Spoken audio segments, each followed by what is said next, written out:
How can the short film form be utilised for a poetic exploration of coming of age?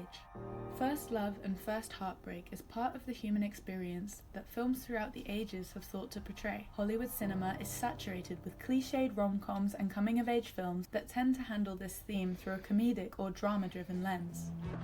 Ew! Get off of me! As if! Director Guy Pearce and cinematographer Jih-E Peng, however, explore this theme in a poetic style, telling the story of a young girl who falls in love with the ethereal beauty of a ray of sunlight. The poetic style is suited to the short film form. As Edgar Allen Poe argues, a poem causes an effect on the reader as it intensely excites by elevating the soul, and all intense excitements are, through a cycle necessity, brief. He states that for this reason, longer forms of media, which can be applied to the feature film today, are merely a succession of brief potential effects, meaning that the brevity of the short form allows it to have a greater impact on the audience as they take in the film as a whole. With a runtime of 6 minutes, The Light in the Little Girl exemplifies this theory, employing several techniques to relay the feeling of first love and heartbreak in one succinct experience.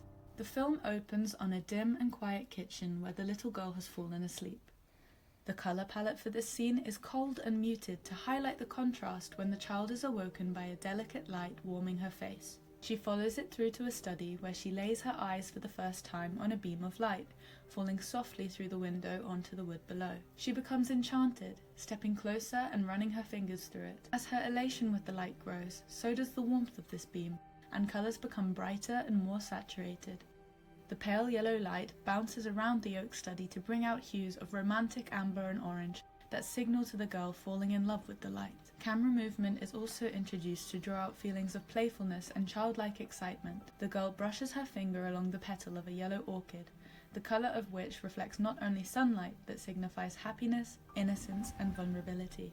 Interestingly, all non-diegetic sound in this film appears only when the light does, utilising Richard Raskin's parameter of image versus sound. This is one of 7 parameters which constitute a conceptual framework proposed by Raskin, a short film theorist and professor at Aarhus University, Denmark, to maximise the storytelling potential of any short film. As there is no dialogue throughout the short, non-diegetic sound is used to personify the beam of light as the soundscape builds from delicate chimes over the diegetic sounds of the home to a rich orchestral score which dominates the space.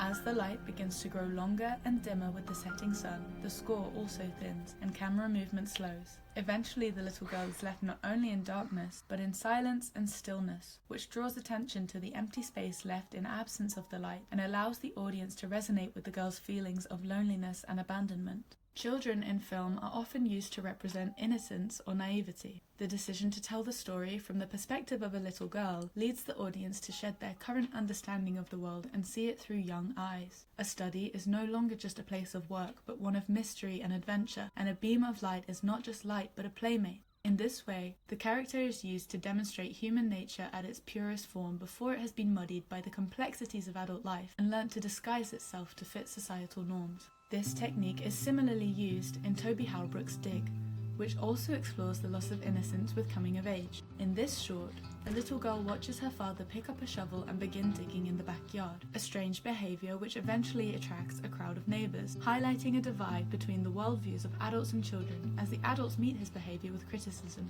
Perhaps the abnormality of his action alone is enough to warrant punishment in their eyes, or perhaps they recognise his behaviour as destructive. Either way, the rules of the adult world are presented to the audience through the eyes of a child, as abstract and nonsensical. The children, however, idolize the father. Though the girl does not understand why he is digging, she believes that he knows, and as her father, he must be right. She takes his word as fact, repeating to her mother, He don't need no permit!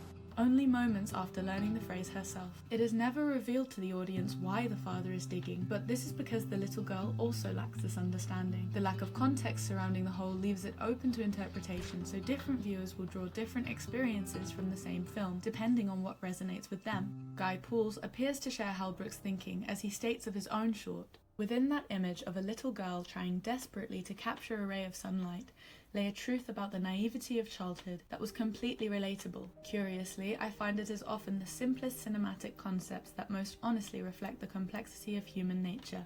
This idea of simplicity drawing out the most complex emotional response from an audience aligns with another of Raskin's parameters, simplicity versus depth.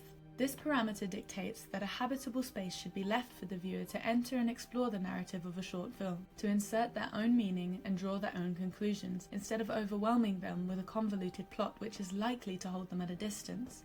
Editor and sound designer Walter Murch affirms this, stating that past a certain point, the more effort you put into a wealth of detail, the more you encourage the audience to become spectators rather than participants. Naturally, this applies primarily to the short film form, as feature-length films often require complex narratives to retain viewer engagement. Writer and journalist Clifford Thurlow says of the short form, "Brushstrokes by necessity must be fine and detailed, each stroke perfect."